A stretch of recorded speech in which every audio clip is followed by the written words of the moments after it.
ओम दुर्गाय नमः। जय माता दी।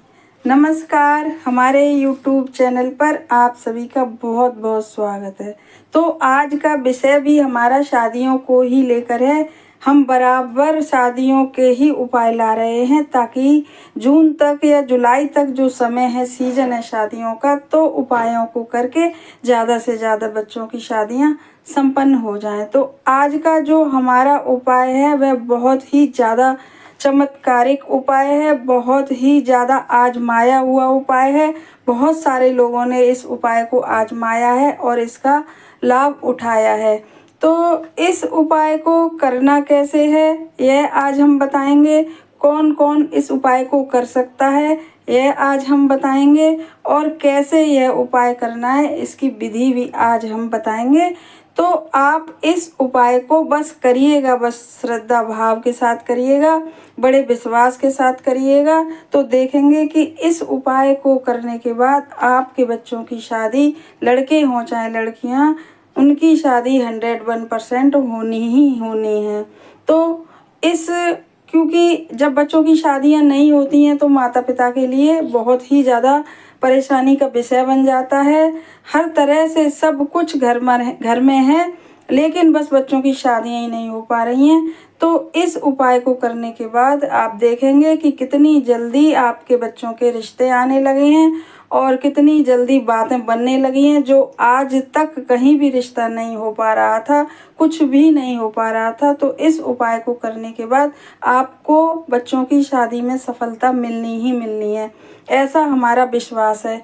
तो इस उपाय को करना कब है आपको हम बताएंगे। इस उपाय को आपको शनिवार को करना है, 12 अप्रैल को करना है। वैसे तो यदि आप 12 अप्रैल को ना कर पाएँ, क्योंकि 12 अप्रैल को हनुमान जी का जन्मोत्सव है और पूर्णमासी है और शनिवार भी है, तो दिन बहुत ही ज़्यादा बड़ा है। लेकिन यदि किसी कारणवश यदि आप इस दिन नहीं कर पाते हैं तो इस उपाय को आप शनिवार को भी कर सकते हैं, पूर्णमासी को भी कर सकते हैं और बृहस्पतिवार को भी इस उपाय को कर सकते हैं। हम तो इसलिए बता रहे हैं कि यह जो शनिवार का दिन है वह पूर्णमासी भी है, विष्णु भगवान का दिन है, और हमको बच्चों की शादी के लिए बृहस्पति को स्ट्रॉन्ग करना है। क्योंकि जब कुंडली में बृहस्पति अच्छे होते हैं हर तरह से, गुरुदेव, और चाहे सारे ग्रह चाहे जितने पीड़ित हों, कुछ भी हो, लेकिन अगर बृहस्पति मजबूत है तो बच्चों की शादियों में या किसी भी मांगलिक कार्य में कभी कोई अड़चन आती ही नहीं है। और जिनकी कुंडलियों में बृहस्पति देव खराब हो जाते हैं, अशुभ हो जाते हैं, तो उनकी कुंडलियों में पितृदोष भी बन जाते हैं और उनके घर में भी पितृदोष बन जाते हैं और फिर मांगलिक कार्य एकदम रुक जाते हैं। तो इस जो आज हम उपाय बताएंगे, जो शनिवार को करना है, मतलब 12 अप्रैल को जो करना है उपाय, तो इस उपाय को करने के बाद 101% आपकी बच्चों की कुंडली में बृहस्पति देव स्ट्रांग हो जाएंगे। क्योंकि ये बृहस्पति का ही उपाय है, विष्णु भगवान को ही समर्पित है, पूर्णमासी है, इसलिए उपाय विष्णु भगवान को समर्पित है। हमने अभी तक हनुमान जी के उपाय बताए थे, 2-4 उपाय जितने भी बताए हैं, लेकिन आज हम पूर्णमासी की वजह से, क्योंकि पूर्णमासी भी बहुत ज़्यादा अपने आप में अच्छा दिन माना जाता है, इस दिन भी दैवीय शक्तियों की असीम कृपा होती है। जो भी हम पूजा पाठ करते हैं, जो भी कार्य करते हैं, इसी दिन इसीलिए भगवान सत्यनारायण भगवान की कथा करी जाती है। तो इस तरह से इस उपाय को करके आप पूर्णमासी वाले दिन 12 अप्रैल को अपने बच्चों की शादियों में बहुत जल्दी ही सफलता प्राप्त कर सकते हैं।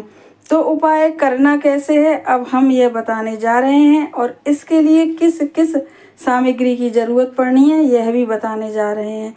सबसे पहले आपको चाहिए एक पीला रुमाल, क्योंकि बृहस्पति देव को मजबूत करना है, और उसके बाद चाहिए चने की दाल और पीली मिठाई। यदि पीली मिठाई ना आ पाए तो घर में सबके गुड़ रहता है, और गुड़ ना हो तो बाज़ार से एक लड्डू या कोई पीली मिठाई ले आइएगा, और थोड़े से चावल और थोड़ी सी पिसी हल्दी और 2 केले इस तरीके से, और घी का दीपक और एक कलश में पानी। हमेशा ही बताते हैं कि जिस समय पे आप उपाय करें तो पानी कलश में ज़रूर से भर के बैठें और दिया ज़रूर से जलाएं।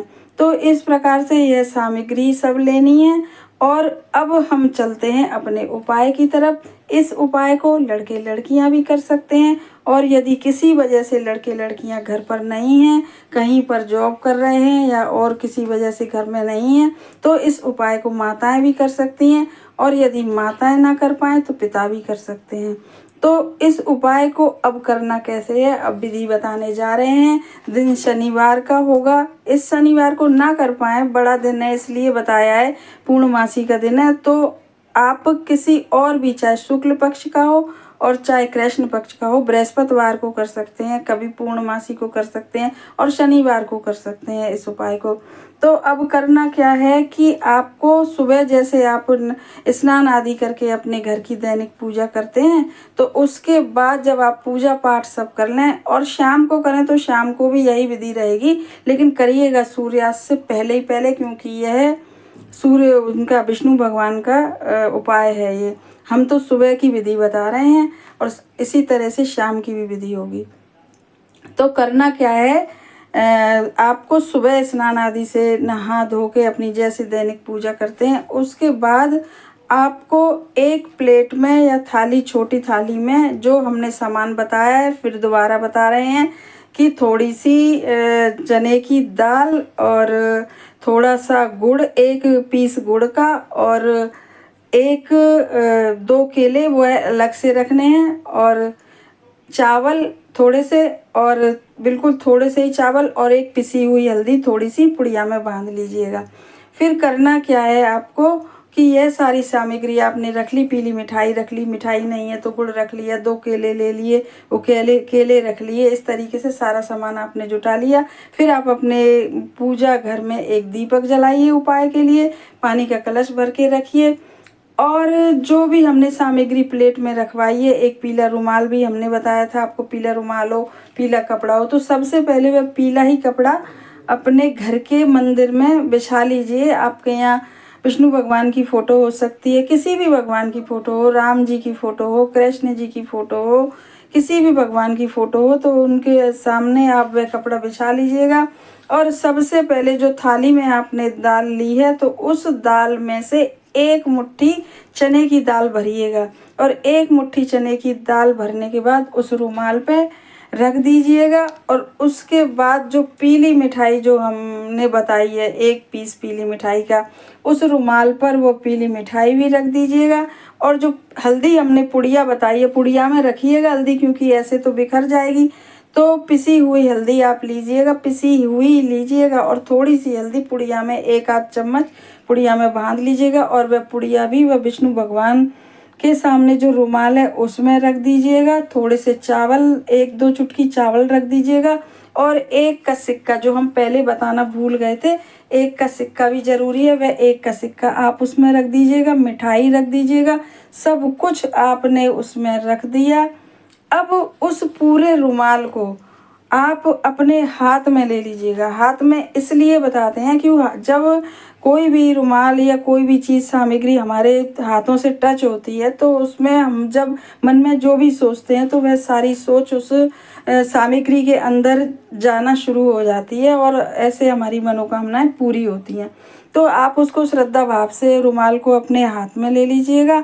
और फिर बच्चे कर रहे हैं तो अपने लिए कर ही रहे हैं वह तो, और नहीं तो माताएं कर रही हैं तो अपने बच्चों के लिए वह भगवान से प्रार्थना करें, बोले नहीं, मन ही मन में प्रार्थना करें, क्योंकि कहते हैं कि मन में सोची गई प्रार्थना बहुत जल्दी स्वीकार होती है। इसलिए कभी भी प्रार्थना करें, कोई भी प्रार्थना करें, मंदिर में से करें चाहे अपने घर में रोज़ की पूजा में करें, तो हमेशा मन में सोच कर ही प्रार्थना करें, मुँह से बोले नहीं। तो इसी प्रकार आप अच्छे से मन में प्रार्थना करिएगा अपने बच्चों की शादी के लिए, कि जल्दी से जितने भी दोष हैं हमारे बच्चों की शादी में, रुकावट आ रही है, वह सारी रुकावटें भगवान विष्णु भगवान से प्रार्थना करिएगा सब खत्म हो जाए, और अच्छे संयोग बन के अच्छे हमारे बच्चों की शादियां संपन्न हो जाए। इस प्रकार से आप प्रार्थना करिएगा, और उस रुमाल को फिर से वहीं रख दीजिएगा। और जो 2 केले हमने बताए हैं, वह 2 केले अपने बच्चे के सर से क्लॉकवाइज 7 बार उतारा कर दीजिएगा। और बच्चे यदि नहीं हैं तो फ़ोटो के ऊपर कर दीजिए, उनकी जो फ़ोटो घर में रहती हैं या मोबाइल में रहती हैं, और 7 बार। और फ़ोटो भी बाय द वे नहीं मिल रही है आपको तो अपने मन से ही ऐसे बच्चों का थोड़ा सा स्मरण करके और उस 2 केलों को आप घुमा दीजिएगा।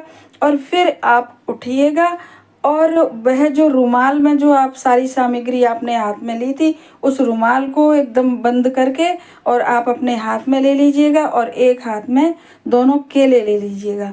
अब करिएगा, अब जाइए आप, यदि आपके घर के आसपास कोई विष्णु भगवान का मंदिर हो, कोई राम जी का मंदिर हो, तो वहाँ पर आप जाइएगा और यह जो रुमाल हमने बताया है इसको विष्णु भगवान के सामने जाके या राम जी के सामने जाके या कृष्ण जी के सामने जाके आप उनके चरणों में समर्पित कर आइएगा। और वहाँ पर 11 बार बोल के आइएगा ओम नमो भगवते वासुदेवाय, इस मंत्र को, और अपने बच्चे के लिए प्रार्थना करके आइएगा। और यदि वहाँ मंदिर वगैरह ना मिले तो इस पूरे रुमाल को पीपल के पेड़ के नीचे रखाइएगा खोल के, खुला तो वो है ही। और जो 2 केले हमने बताए जो आपने बच्चों के ऊपर से उतारा कराए, उन दोनों केलों को या तो गाय को खिला दीजिए, और गाय ना मिले तो कहीं पे इन दोनों केलों को भी पेड़ के नीचे रखाइएगा और घर पर आ जाइएगा। इस प्रकार से आपका उपाय पूरा हुआ। मन में श्रद्धा भाव रखिएगा और घर पे आके जो पानी है, दीपक तो जलता ही रहेगा भगवान के आले में, लेकिन जो जल का लोटा है उसे तुलसी जी में अर्पण कर दीजिएगा या किसी पौधे में, यदि तुलसी माँ ना हो आपके यहाँ तो बस इस प्रकार से आपने प्रार्थना करी। अब आप देखेंगे इस उपाय का चमत्कार, तो वह खुद ही देखेंगे और खुद ही बताएंगे। बताइएगा ज़रूर जब आपके बच्चे की शादी हो जाए। बहुत ही जल्दी इस उपाय को करने के बाद आपके यहाँ रिश्ते आना शुरू हो जाएंगे। हमारे चैनल को सब्सक्राइब करिए, वीडियो को ज़्यादा से ज़्यादा शेयर करिए ताकि और लोग भी लाभ उठा सकें और अपने बच्चों की शादी हो, उनके बच्चों की भी शादियाँ हों इस उपाय को करके।